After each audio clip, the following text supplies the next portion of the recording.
When you're looking at an electric scooter that promises 50 miles per hour top speed and an 86-mile range, it's natural to pause and wonder whether the numbers translate into a day-to-day tool or just a headline for the spec sheet. I've spent the last few weeks riding the Segway SuperScooter GT3 Pro around my neighborhood, on a commuter route to the train station, and even on a quick weekend ride through a local park. Link is in the description if you want to check the product details on Amazon. What follows is a straight-talk look at how that performance holds up when you actually need it, and whether it's worth the price tag for the kind of rider you are. First off, the biggest source of hesitation for most buyers is the balance between raw power and practical usability. A 7000W peak output and dual motor layout sound impressive, but on a city street that's rarely a straight line from point A to point B. The GT3 Pro's dual hydraulic suspension does a surprisingly good job of smoothing out potholes and the inevitable uneven pavement you encounter on a daily commute. I tested it on a route that included a few speed bumps, a stretch of rough cobblestones, and a short hill that climbs about 6%. The scooter kept its composure, the suspension absorbed the shocks without feeling wobbly, and the disc brakes gave confidence when I needed to slow down quickly. That combination is what makes the headline specs feel usable, not just theoretical.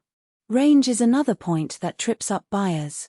The marketing calls it all-day range with seg range and promises up to 86 miles on a single charge. In reality, range is always a function of riding style, weight, and terrain. My daily commute, roughly 12 miles round trip with a 180-pound load, occasional stop-and-go traffic, and a modest 15 miles per hour cruising speed gave me about 70 miles before the battery indicator warned me to recharge. Push the scooter harder, hit the top speed more often, or add a passenger, and the number drops noticeably. The 8-hour rapid recharge claim held up. After a full drain, plugging it into a standard 110V outlet topped the battery back to 80% in just under 8 hours, which fits nicely into a nighttime charging routine. Portability is where the GT3 Pro starts to show its trade-offs. The frame is built 4 years of daily use, and that durability comes with a weight of roughly 85 pounds. Folding it up reduces the footprint, but you still need a solid plan for lifting or a dedicated storage space. If you live in a small apartment and plan to carry the scooter up a flight of stairs, this model may feel like a gym equipment piece rather than a convenient commuter. On the other hand, for someone with a garage or a bike-friendly office lobby, the heft is less of an issue and the sturdiness feels reassuring, especially when you consider the self-sealing 11-inch tires.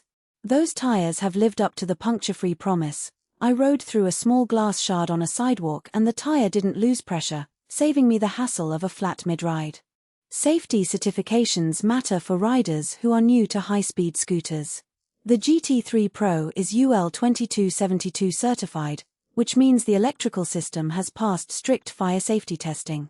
That alone eases the mind of anyone who worries about battery overheating, especially when you're pushing the scooter close to its 50 miles per hour limit on open roads. The Segride control system is intuitive, acceleration and braking respond predictably, and the throttle feels linear rather than sudden. This predictability helped me feel in control when I merged onto a busy arterial road where traffic speeds were already near the scooter's own top end. Who should consider buying the GT3 Pro? If you're a commuter who covers 1,530 miles each day, wants a scooter that can handle occasional highway-like stretches, and you have a secure place to store a heavier machine, this scooter ticks the boxes. Its dual motor power makes hill climbing effortless, and the suspension lets you ride on less hamper-perfect roads without a constant jolt. Riders who also enjoy weekend fun rides will appreciate the 50 miles per hour ceiling, as it turns a short trip into a genuinely thrilling experience without feeling like a toy. Conversely, the GT3 Pro isn't the best match for a few specific groups. First-time riders who